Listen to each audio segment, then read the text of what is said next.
Ce soir, direction ma cuisine.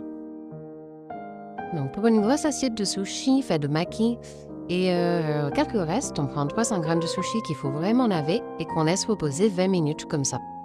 Ensuite, on mélange donc 4 cuillères à soupe de vinaigre doré, 2 cuillères à soupe de sucre et un petit peu de sel. Pour la cuisson du riz, on rajoute 300 ml d'eau, on laisse jusqu'à ce que ça bout et ensuite on laisse à feu très doux 10 minutes sans jamais ouvrir. Moi, en garniture, j'ai mis du thon, de la sriracha, du paprika, du curcuma. Je mélange bien avec de la mayonnaise et je finis par un filet de citron. Une fois le riz cuit, on le laisse reposer 10 minutes sans jamais ouvrir le couvercle. On le mélange délicatement pour ne pas casser les graines de riz. Là, c'est en x5, on dirait que je le martyrise, mais j'y suis allée délicatement et on rajoute notre vinaigre de riz. On mélange bien. Pareil, pour les garnitures, vous pouvez choisir ce que vous voulez. Moi, j'ai choisi concombre, avocat, que je coupe en lamelles. L'avocat pas trop mûr pour pas qu'il s'écrase de partout. J'ai aussi trouvé des énormes crevettes en promotion. Donc, ce seront des maquis aux crevettes. Et on passe au roulage.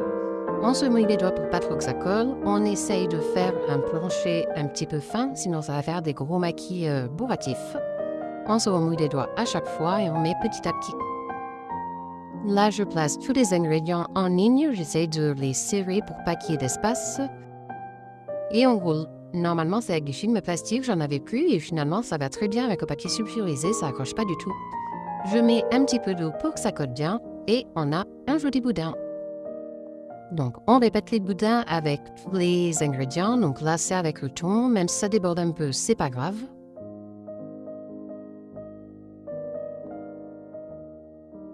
On n'oublie pas de mettre les restes dans un tupperware, ça fera un super poké demain.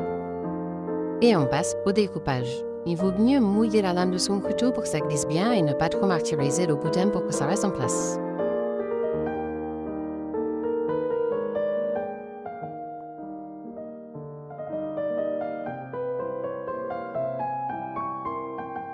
Voilà mes petits makis que j'accompagne d'un petit peu de wasabi, du faux wasabi et de la sauce soja.